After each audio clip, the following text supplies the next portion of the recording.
MSLI TV رہنمائی بدلتی دنیا کے لیے۔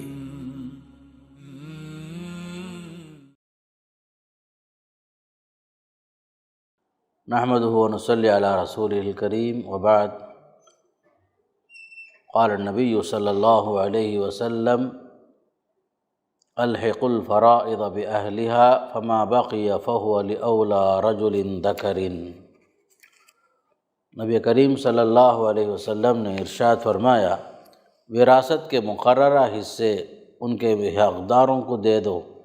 پھر جو مال بچ جائے وہ میت کے سب سے زیادہ قریبی رشتہ دار مرد کے لیے ہے۔ محترم حضرات و خواتین، السلام علیکم ورحمۃ اللہ وبرکاتہ۔ ابھی جو آپ کے سامنے جو حدیث پڑھی گئی ہے، اس کا تعلق وراثت سے متعلق ہے۔ اللہ کے نبی صلی اللہ علیہ وسلم نے تاکید فرمائی کہ مقررہ حصے جو مقرر ہیں، خاص کر وراثت میں، وارثوں کے درمیان تقسیم کرنے اور مال کو، وراثت کے مال کو حقداروں تک پہنچانے کی تاکید آپ صلی اللہ علیہ وسلم نے فرمائی۔ پھر جو مال بچ جائے وارثین کے درمیان تقسیم کرنے کے بعد، جو میت کے قریبی رشتہ دار کے لیے ہے، فرمایا اللہ کے نبی صلی اللہ علیہ وسلم نے۔ تو اس سلسلے میں خصوصاً ایک بات یاد رکھنے کی ہے کہ وراثت کے معاملے میں قانون میراث شریعت کا ایک اہم ترین حصہ ہے۔ قانون میراث شریعت کا ایک اہم ترین حصہ ہے۔ مسلمانوں کے لیے اسی کے مطابق ترکے کی تقسیم شرعی ایک اہم فریضہ ہے۔ لہذا اگر کسی ملک میں مسلمانوں کے لیے احکام شریعت کے مطابق نظام میراث نافذ نہ ہو تو وہاں کے مسلمانوں کو چاہیے کہ حکومت سے نظام میراث کے نفاذ کا مطالبہ کیا جائے۔ وہ لوگ مطالبہ کریں حکومت سے کہ مسلمانوں کو نظام میراث پر عمل کرنے کی اجازت دی جائے۔ اس کے لیے پرامن جد و جہد کی کوشش کی جائے، جد و جہد کی جائے، اور جب تک ایسا نظام قانونی طور پر نافذ نہ ہو، رضاکارانہ طور پر اسے نافذ کرنے کی سعی کی جائے، کوشش کی جائے۔ بعض ممالک ایسے بھی ہیں جن ممالک میں اسلام کا قانون میراث جاری نہیں ہے، وصیت کے بغیر وارثین کو ان کا شرعی حق بھی نہیں ملتا، وہاں اس طرح کا وصیت نامہ لکھنا واجب ہوگا جو مورث کی موت کے بعد قانون شریعت کے مطابق ترکے کی تقسیم کا ذریعہ بن سکے۔ البتہ مورث جو ہے وصیت نامے کو نافذ کرانے کے لیے اپنی زندگی میں کسی کو وکیل بنائے، کسی کو نامینی کے طور پر پیش کرے، تاکہ مورث کی وصیت کے بعد اگر ورثہ میں اضافہ ہو جائے یا کمی ہو جائے تو حکم شریعت کے مطابق حذف و اضافے کا حق اسے حاصل رہے۔ تو بعض ممالک میں خصوصاً شرعاً حق وراثت تقسیم، یعنی حق وراثت وہ لوگ تسلیم نہیں کرتے، لیکن وہاں وصیت کی اہمیت ہے، تو وصیت کو باقاعدہ جو ہے جہاں قانوناً لوگ تسلیم کرتے ہوں، حکومت تسلیم کرتی ہو، تو اپنی وصیت میں شرعی اعتبار سے قبل از وفات جو ہے آدمی ترکہ تقسیم کر کے کسی کو اپنا وصی بنا کر کے، کسی کو اپنا وکیل بنا کر کے باقاعدہ جو ہے اپنا وکیل کے طور پر اس کا نام پیش کر دے، تاکہ اس کی وفات کے بعد لوگوں میں شرعی طور پر مال تقسیم ہو، ولو بالفرض حذف و اضافہ ہو وارثین میں تو ان کا حق بھی برابر اسے مل سکے اور وکیل تصرف کر سکے۔ تو بہرحال یہ وصیت نامہ لکھنا اس حدیث کے منافی نہیں ہے جہاں آپ صلی اللہ علیہ وسلم نے فرمایا کہ لا وصیت لوارث، وارث کے لیے وصیت کرنا جائز نہیں ہے۔ جو حدیث ہے اس کے خلاف نہیں ہوگا، کیونکہ اس حدیث کا وصیت ہے، وصیت کا مصداق وہ وصیت ہے جس میں کسی وارث کو ضرر پہنچانا مقصود ہے، کسی کو محروم کرنا مقصود ہوتا ہے۔ یہاں جو ہے خاص کر کے جن ممالک میں وراثت کی تقسیم پر قانونی طور پر گنجائش نہ ہو تو وصیت نامے میں وراثت کی شرعی تقسیم کو عمل کرنے کے لیے کسی کو وکیل بنا کر باقاعدہ اس کے حوالے کرنا وصیت نامہ، تو یہ حدیث جو ہے یہاں وصیت خاص کر کے وارث کو وصیت نامے کے تحت باقاعدہ حق دلانے کے لیے ہے، کسی کو محروم کرنے کے لیے نہیں ہے۔ تو لہذا یہ حدیث اس وصیت کے خلاف نہیں ہے جو جن ممالک میں آدمی مجبوراً جو وصیت نامہ تیار کرتا ہے۔ تو وارث کے حق میں حق شرعی سے زائد کی وصیت کرنا معتبر نہیں ہے۔ ہاں البتہ وصیت نامہ جو لوگ تیار کرتے ہیں بعض خاص کر کے یورپ کنٹریوں میں، تو وصیت نامہ میں حق شرعی سے زائد کی وصیت کرنا معتبر نہیں ہے، البتہ اگر دوسرے وارث راضی ہوں تو اس کا اعتبار ہوگا، یعنی وارثین آپس میں رضامندی کے ساتھ کسی کو کم یا کسی کو زیادہ پر راضی ہو جائیں، اور ورثہ کی یہ رضامندی مورث کی موت کے بعد ہی معتبر مانی جائے گی، اور یہ وارثین کی رضامندی کی وجہ سے اس میں کمی بیشی کی گنجائش یقیناً ہو سکتی ہے۔ البتہ ایک صورت یہ بھی ہے کہ کوئی مسلمان کسی کافر کا، کوئی کافر کسی مسلمان کا شرعاً وارث نہیں ہو سکتا۔ جہاں لوگ جو ہیں شادیاں کر لیتے ہوں کسی غیر مسلم سے، چاہے اہل کتاب ہی کیوں نہ ہوں، تو وہاں پر خصوصاً وارثین کے مابین اسلام ایک مذہب ہونا شرط ہے۔ اختلاف مذہب کی وجہ سے وراثت کے قانون پر ہم عمل نہیں کر سکتے۔ اللہ کے نبی صلی اللہ علیہ وسلم نے صاف فرمایا لا یرث المسلم الکافر ولا الکافر المسلم، نہ کافر مسلمان کا وارث ہو سکتا ہے، نہ مسلمان کسی کافر کا وارث ہو سکتا ہے۔ اس بات کا خیال رکھنا ضروری ہے۔ ایسے غیر مسلم ممالک جہاں مسلمان سے غیر مسلم قرابت دار کو اور غیر مسلم سے مسلمان قرابت دار کو ملکی قانون کے مطابق موت کے بعد چھوڑے ہوئے مال میں حصہ دلایا جاتا ہو، وہاں مسلمان کے لیے اس حیثیت سے اس کا لینا جائز ہوگا کہ اسے حکومت کی طرف سے یہ مال حاصل ہو رہا ہے۔ علماء حضرات نے خصوصاً اس کی بھی صراحت کی ہے، جس ملک میں جو غیر مسلم ممالک ہیں جہاں مسلمان سے غیر مسلم قرابت دار کو اور غیر مسلم سے مسلم قرابت دار کو ملکی قانون کے مطابق موت کے بعد چھوڑے ہوئے مال میں حصہ دلایا جاتا ہو، وہاں مسلمان کے لیے اس حیثیت سے اس کا لینا جائز ہوگا کہ اسے حکومت کی طرف سے یہ مال حاصل ہو رہا ہے، شرعی طور پر نہیں بلکہ حکومت کی طرف سے یہ مال حاصل ہو رہا ہے۔ خاص طور پر اس بات پر فقہی سیمینار میں جو جمبو سر گجرات میں اسلامک فقہ اکیڈمی انڈیا کے 23ویں فقہی سیمینار گجرات جمبو سر میں خاص کر کے 1 سے لے کر 3 مارچ تک 2014 میں میراث اور وصیت سے متعلق چند تجاویز منظور ہوئے تھے، انہی تجاویز میں سے ایک تجویز تھی، یعنی غیر مسلم ممالک میں جہاں مسلمان سے غیر مسلم قرابت دار کو اور غیر مسلم سے مسلمان رشتہ دار کو ملکی قانون کے مطابق اگر موت کے بعد چھوڑے ہوئے مال میں حصہ اگر دلایا جا رہا ہے تو مسلمان کے لیے اس حیثیت سے اس کا لینا جائز ہے کہ اسے حکومت کی طرف سے یہ مال حاصل ہو رہا ہے۔ نیز ترکے کی تقسیم میں اختلاف سے بچنے کے لیے اگر مورث اپنی زندگی میں ہی اپنے ترکے کی حصہ شرعی کے مطابق تقسیم کے لیے کچھ تحریر لکھ دے تو یہ بھی جائز ہے، البتہ اگر وارث کی موت سے پہلے وارثین کی تعداد میں اضافہ یا کمی ہو جائے، اس نئی صورتحال کے مطابق ہی ترکے کی تقسیم ہوگی۔ مثال کے طور پر کسی نے ترکہ تقسیم کر دیا پہلے سے، لیکن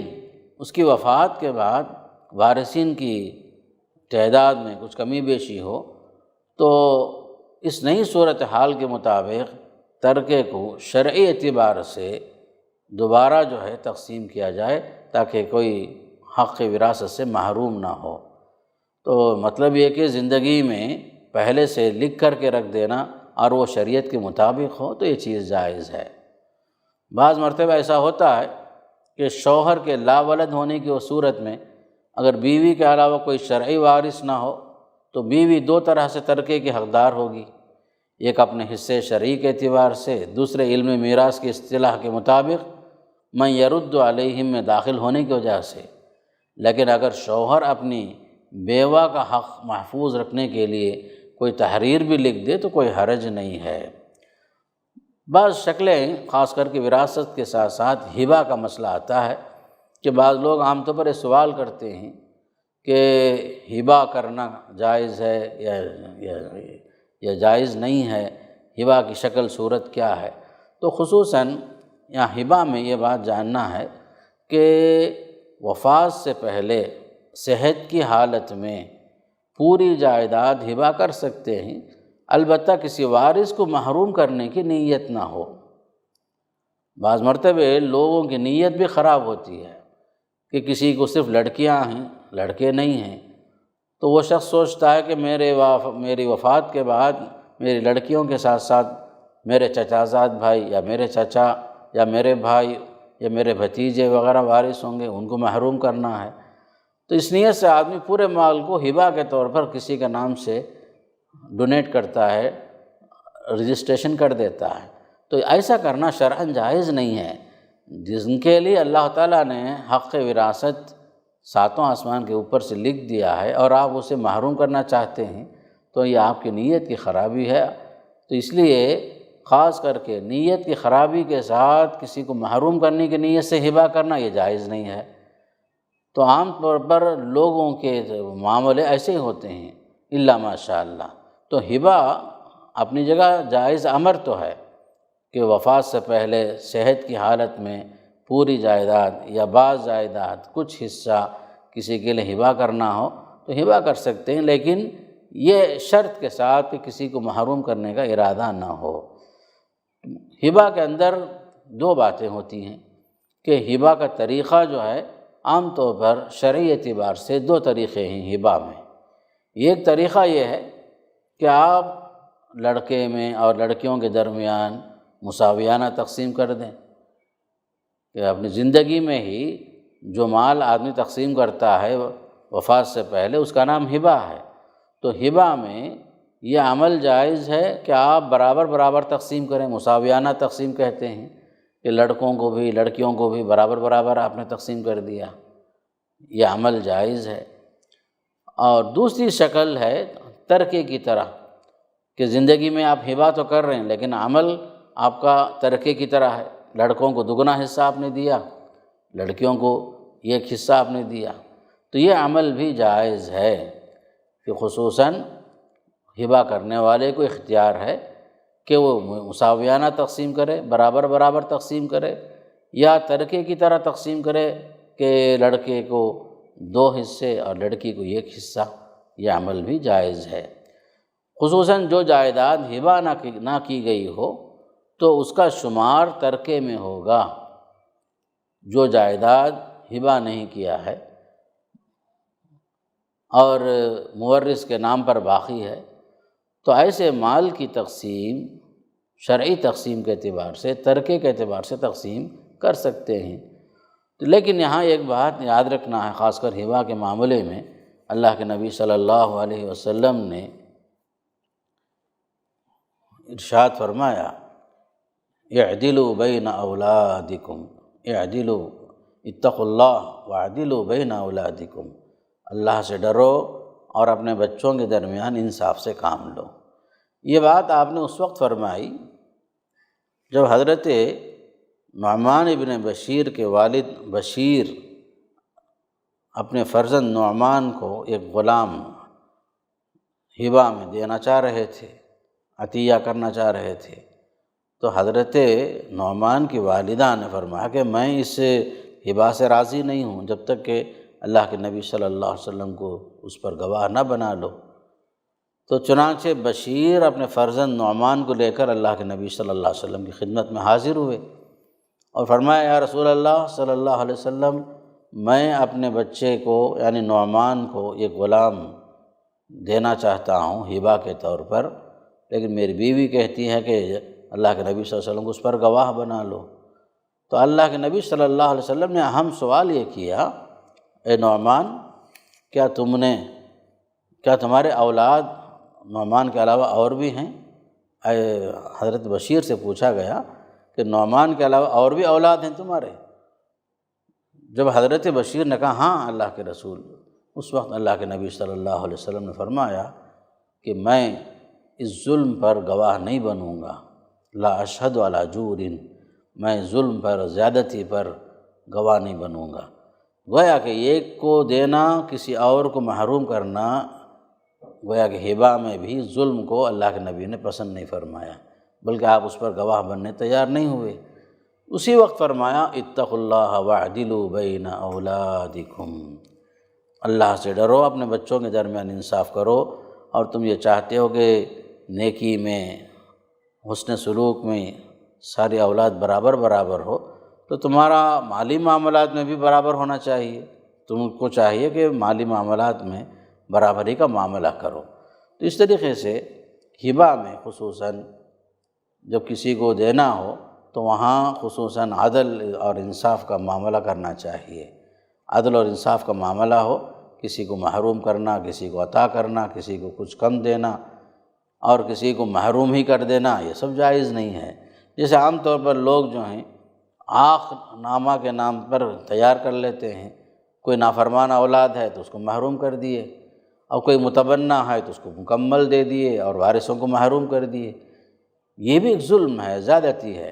متبنہ کی حیثیت جو ہے اولاد کی نہیں ہے، متبنہ جو ہے وارث نہیں ہوتا، متبنہ کی شرعی طور پر کوئی حیثیت نہیں ہے، الا ہے کہ وصیت کے طور پر آدمی اگر چاہے تو 1/3 مال اسے دے سکتا ہے، لیکن عملاً ہمارے معاشرے میں اس کو بیٹے کا درجہ دیا جاتا ہے اور اس کو پوری طریقے سے عطا کرنے کے بعد وارثوں کو محروم کر دیا جاتا ہے، جو عملاً جائز نہیں ہے۔ تو خاص طور پر متبنہ حقیقت میں جس کو لے پالک کہتے ہیں، اور وہ لے پالک حقیقی وارثوں میں، حقیقی اولاد میں شمار نہیں ہوتا، تو لہذا کسی کو محروم کرنا یہ بھی جائز نہیں ہے، جو خاص کر کے اولاد میں سے ظلم، خاص کر کے اولاد پر ظلم کرنا، ظلم اس لحاظ سے کہ وراثت سے محروم کر دینا، محض اس کی کسی غلطی کی وجہ سے یا کسی زیادتی کی وجہ سے، کسی نافرمانی کی وجہ سے، یا والدین کی مرضی کے خلاف اس کی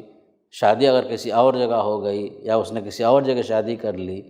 اس وجہ سے والدین ناراض ہو کر اس کے ساتھ یہ معاملہ کرتے ہیں، یہ بھی جائز نہیں ہے۔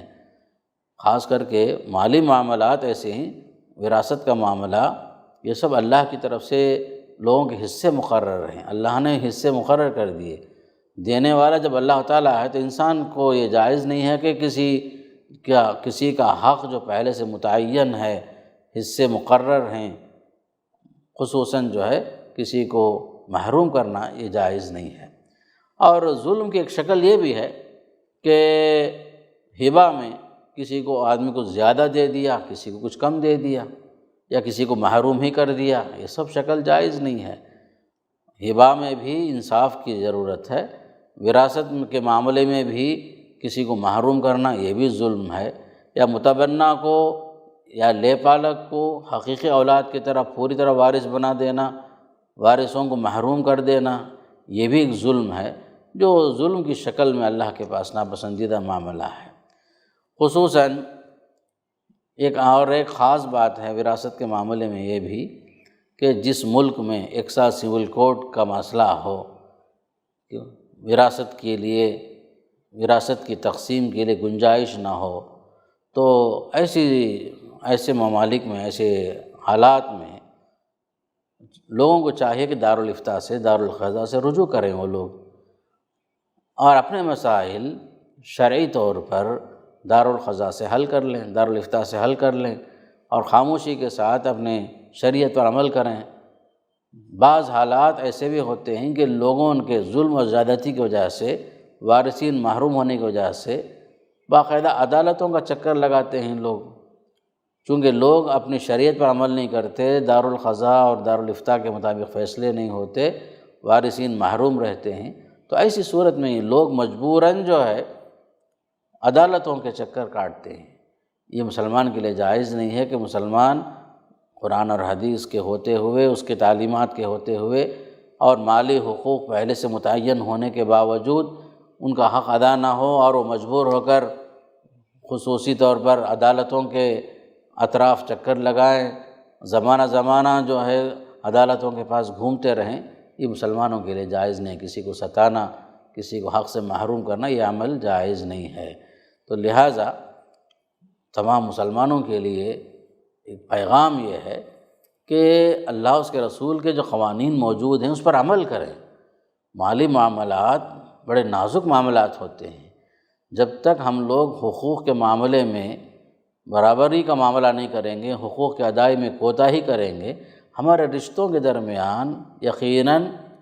فرق ہوگا۔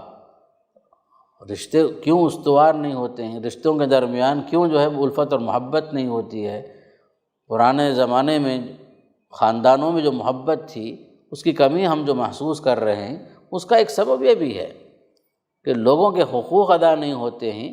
تو لوگوں کے دلوں میں یقیناً جو ہے دوریاں پیدا ہوتی ہیں، رشتے ٹوٹتے ہیں، لوگوں کے دلوں میں نفرت کے جذبے پیدا ہوتے ہیں۔ جہاں لوگوں کے حقوق صحیح معنی میں ادا ہوں تو وہاں لوگوں کے حق کی ادائیگی کی وجہ سے الفت اور محبت کا ماحول پیدا ہوتا ہے، خاندان کے اندر استحکام ہوتا ہے، لوگوں کے رشتے مضبوط رہتے ہیں اور آپس کے تعلقات میں صحیح معنی میں مضبوطی ہوتی ہے۔ تو لہذا قانون وراثت ہو یا ہبہ کا قانون ہے، سارے قوانین، آئلی قوانین، مالی معاملات، سارے کے سارے اسلام کے طریقے کے مطابق ہونا چاہیے۔ مسلمان اپنی زندگی میں شریعت کو نافذ کریں، اسلام پر عمل کریں اور اپنے مسائل علماء سے حل کرنے کی کوشش کریں۔ اور یہ خاص کر ایک قانون وراثت ایک نازک علم ہے، ایک نازک فن ہے، یہ ہر آدمی اس کا جواب نہیں دے سکتا۔ تو خاص کر جو لوگ جانتے ہیں، اس موضوع سے واقف ہیں، ان لوگوں سے رجوع کرنا چاہیے مسلمانوں کو، کہ اصول جان لینے کی وجہ سے، یہ چند موٹی موٹی باتیں جاننے کی وجہ سے آدمی عالم نہیں ہو جاتا۔ جب تک امت علماء کے ساتھ جڑی رہے گی، اپنے شریعت کے مسائل کو علماء کے بتائے ہوئے بات پر عمل نہیں کرے گی، اس وقت تک یہ امت جو ہے صراط مستقیم پر چل نہیں سکتی۔ تو علماء کو خاص کر کے مسلمانوں کو چاہیے کہ مسلمان اپنے دینی مسائل علماء سے حل کریں اور علماء کی بتائی ہوئی باتوں پر عمل کریں، اور جو دارالافتاء سے جو خاص کر وراثت کی تقسیمات جو ہوتے ہیں اس پر عمل کریں، اپنے مسائل کو جو ہے شریعت کی روشنی میں حل کرنے کی پوری کوشش کریں۔ اللہ تعالیٰ اس کی توفیق نصیب فرمائے۔